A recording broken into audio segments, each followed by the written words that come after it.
Ladies and gentlemen, it's time for Victor Allen's New Sports. Hot, neo-urban, written, produced, directed by Victor Allen. Here he is, the bald-headed black man, the man the ladies have nicknamed Sexual Chocolate. Here's Vic! Yeah! Happy, black and nappy. So we do politics, now he gets ghetto. So we do the whole first hour, I cuss in my shows. Everything. I did cuss. I still cuss. I cuss through them all. Happy nappy. You got spanked that ass. How you gonna? You'll try to come clear at me. You got spanked that ass as a regular rating. Like I said, who's judging who? With Mac and PMC. You got the vampires out there. I'm telling you. Welcome to New Sports, you guys. Yeah, you know what, Mario's right. You know, it's one of those things. We do the flim-flam. Sometimes we flim, sometimes we flam. It goes both ways. Yeah, we do it. Well, you know, in New Sports, when it's only a couple of us in the room, you know, only two opinions count. There's the people that's in the room. But for those of you who are joining us, it's really our social opinion about sports, whether we know it or not. I do not profess to go out there and know sports. I watch it like a fan. I don't have nobody funneling in information, providing me extra incentives or anything like that. I just do it from the eye test. So that's what New Sports is. It's the eye test. Mm-hmm. But, you know, Mario's right. I had to add a category here because as I'm watching sports evolve over the weekend, when you get to like a Tuesday or Wednesday, you need something big to happen. So I said, you know, we always like to rate. And rating is opinions. You do this every day. You actually go out to lounges. You talk. You have your water cooler talks and everything else. But, you know, sometimes you have terminology. So I had to use something that best equips what I do to transfer over to what your opinions may interpret. So I use terms like ballin', upset, let down, whatever, big pimpin' for the ladies, which is something for the ladies, and AARP. But I realized that Mario was right. I had to sit there and say sometimes a team or an individual got their ass whooped. So we got the new category of this week called Spank That Ass. And when we spank that ass, that means the beatdown happened. So you're going to clarify it again what the full meaning of the spank that ass? Spank that ass is when it's just like you know what? It's like Peyton Manning, what they did to the Chargers and Phillip Rivers. Even though spank that ass was reserved for Phillip in the first half, Peyton came back and said, I'm about to spank that ass in the second half and take the game. So it's really a beatdown. Severe beatdown. Ass whooping. Terminology like loss. Well, we're going to talk about a team right now that I have to say, nobody envisioned this team to get close to being swept out of the playoffs. And that's the New York Yankees. So, Mario, for me, I want to sit there and just kind of put it in this perspective. If you have a $250 million player, you're down 2-0, and you bench him. I'm trying to look back and see when was there a benching of the highest profile player on the team. Is that throwing up the flag of defeat already that you give? Or are you saying we're about to ball now? Because I've taken my number one big pimping player off the rotation. What do you think? I think that it's a sign that there's a crack in the armor. There's no question. There's no question about that. But you know, who says what it bodes for the future? It's just that what it says for now is clear. Your chances are seriously now being compromised, and it's part of it. You're now. It's like anybody. It's like any team where you remove one of the important cogs. That doesn't mean you're totally out because you have people who have been training for this time to step forward and to do a consistent and good job, and we know that can occur. Right. But there's no question that at least you feel threatened. Well, I said when Jeter went down, I said the time is now for Alex. It's either you're in or you're out. But most people didn't prepare for what I call one of the three-headed monsters. And I'm going to show you this pic real quick. There's two of them, Cabrera and there's Prince Fielder. Mar, you want to show the pic real quick? And also Verlander, who pitched a sharp game yesterday. So the Yankees lost in Detroit 2-1. They don't have anything else behind it. There's no hitting going down the pike. This team has probably reached its peak. So here's the question at hand. The Yankees are not getting hitting from anyone. Jeter, Swisher was out of the lineup. Kano's not hitting as well. You actually don't have Rodriguez there as well. And so nobody's coming up as being a surprise hitter to at least generate runs. They have no offense. So is it Detroit that's the big pimping, the baller, or is it the Yankees have not even performed up to an average level? And I think right now fans are screaming in Detroit, sweet spot, Yankees gonna learn today. Well, they're probably going to learn quickly that they're going to get swept because they have one more game. So Mario, is it Detroit delivering the wrath, or is it just Yankees under-delivering? Well, I don't want to take anything away from Detroit. But we know that the Yankees are underperforming. This happens, always, every year in every sport. Right. Some teams. So and it's just that they're not used to it. Right. But every dog has its day. But I still don't want to take anything away from Detroit. But no, the Yankees, and I don't feel sorry for them. I don't feel sorry at all. Wait a minute. I'm not even getting mad because I don't even care. I'm not mad, but I do say this. When you have teams that you want to root for right now, when you think of teams that you want to root against, you are hoping that you have the evil empire. And it's akin to the Lakers in L.A. Exactly. You want the Yankees there because they make it more interesting. My problem is that nobody's even paying attention as much to the National League games, St. Louis, of course, and the Giants, as much as they're paying attention to Detroit and Yankees. And when you don't have your key players in there, it was already a done deal. If Jeter's out of the lineup for the rest of the year and Rodriguez not performing, you need people to step up at that level and beyond. So I think it says something, Vic, that it's more popular even with them out of the lineup. There's something that's in that. Are they going to get swept? They only have one more game to lose. Yeah, they're going to get swept, and it's still going to be more popular in getting swept. So the people who own the franchise are going to say, hey, even when we lose, we make more than you guys, right? Right. So here's my question going out of this.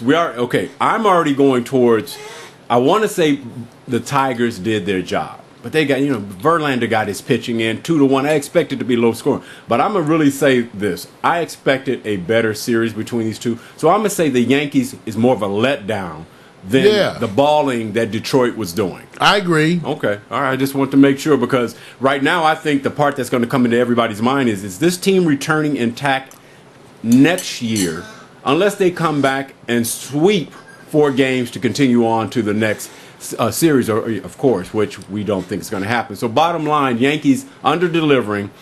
What do you say, Mario, if you're the owner of the Yankees? And you change is in the air. Change! Alex? I smell change! What about Alex?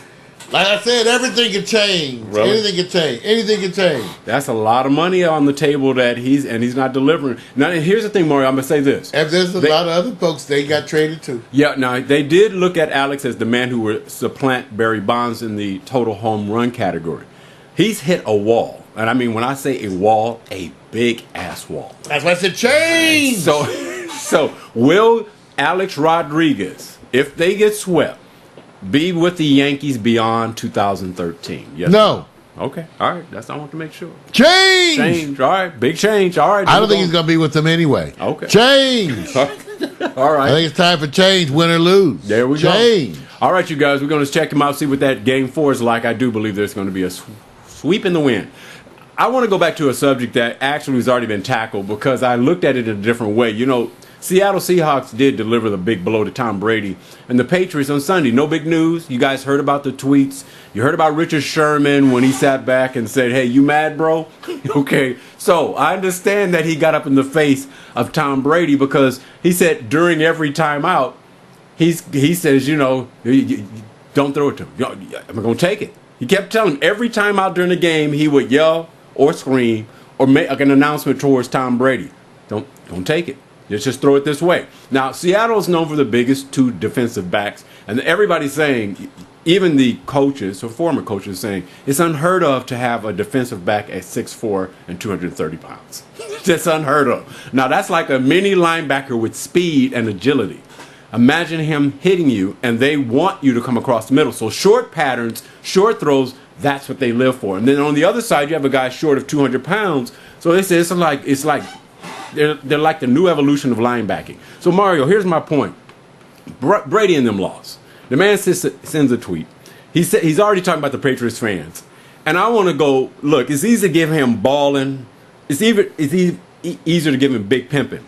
Is it a letdown if he sticks in Brady's face often and reoccurring during a game, or is that just big pimping? I'm not intimidated by the Patriots nor you. What is he doing, man? Come on, that's Richard now. Richard's talking smack. I think it's the way you do it. It's going to sell tickets. Come on, it's going to sell tickets. I love it. So wait a minute. If you love it, balling, big balling, big pimping, yeah, okay. And something for the ladies. I didn't think about that one, but I'm gonna say this. Let me say this. What they say? I don't think he has any fear because, one, they don't have a regular schedule to meet again. I think until 2016. I don't think they would care. Yeah, well, they can meet in the AFC. There you go. They want to meet. Now, let me ask you this. The likelihood, by some chance, since the AFC is playing 500 ball right now, it's unbelievable.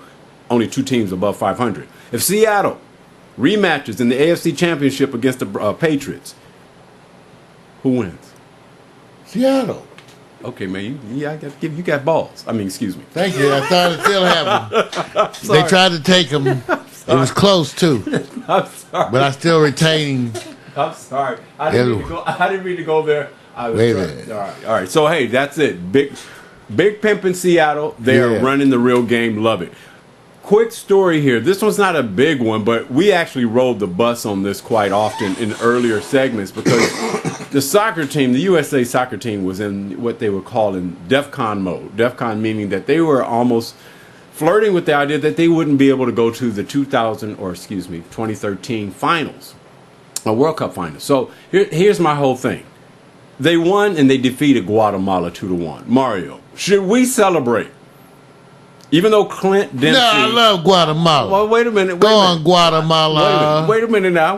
Now, Clint Dempsey did his job. He hit those 2 goals and quick. Yeah. He was a quick striker. Now, 2 things is going to happen here. Yeah. Should we get extra happy here about the defeat that launches them into the finals? Or are we waiting, holding our breath because we just think they're not going to deliver when they get there to the finals? They're not going to be favored. Well, let's just say. Well, that doesn't mean you can't root for them. See, that's the part. That's like Laker fans. You got to root for a winner all the time. You know what? No, I mean you can root for them anyway. I'm really rooting for the women's soccer. I have to tell you. Why not the men? Because for some reason they didn't grab me with the same way. I don't know. Maybe because they don't have Hope Solo and all them. Right. But the women's soccer, certain people. But maybe they will. But right now, I've ever since that champion thing, I've been into the women's soccer. You haven't been able to get. So is this underperforming by the U.S. men? Well, versus you just like to see women play soccer. Well, the men, it wasn't exciting because they didn't do as well. Right. The women, remember, I told you they got me because of that championship. Right. And that was really something else to see. And that's and all of that. So you've coattailed that for quite some time. Yeah, I have. Because that's what actually got me into the women's soccer. Yeah. And got me actually looking at soccer more. Yeah, no. Women's soccer actually got me looking at soccer more, even though in the old days, when we were young with Pele. Right. There was a little bit, but, it didn't catch on really. Well, and the truth is, it's one of the rare occurrences where you turn around and say the men don't have to lead the progression of the women being in this game. Unfortunately, they just don't have the same, what they will call world championship, what we call permeation of women mobilizing a country. Well, because they don't have that history. It's more Olympic. Spain, right? Yeah. Are we looking forward to certain countries because of because of the other stuff more? We're looking more towards Spain. When you're talking maybe about Italy. Yeah. Now you're talking about what we call men's soccer. In men's soccer, as you Argentina, Brazil, we Germany, don't expect Europe. the U.S. men. See, that's the thing in your mind. Right. You kind of don't expect the same level of performance against those countries as the women who were, they were leading. They at least had more. Yeah. So even though, like I said, I'm willing to check out the men's soccer though. Well, here's where I'm caught between because I have to make a vote on this. I want to say they're caught between balling and whatever. Let me say the balling. When you win, you ball. So I can't deny that. Right. Now, I think what we are spoiled is something what you said before.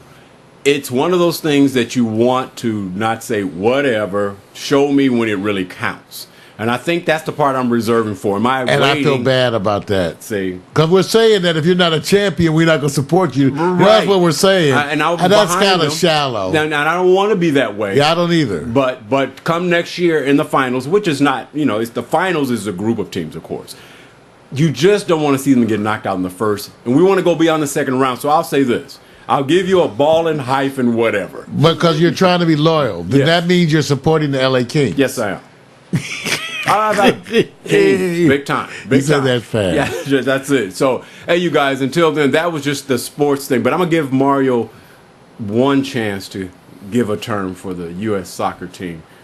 Balling, whatever. Let down. Big pimping. For the ladies. Balling. They did spank that ass. Yeah, they're not a whatever. All right. Never whatever. Okay, now, all right, they're balling. All right, well, I'm the bad guy today. Whatever, you guys, U.S. soccer team, I'm looking for the men to deliver. Get me out of here on New Sports, man. I'm out.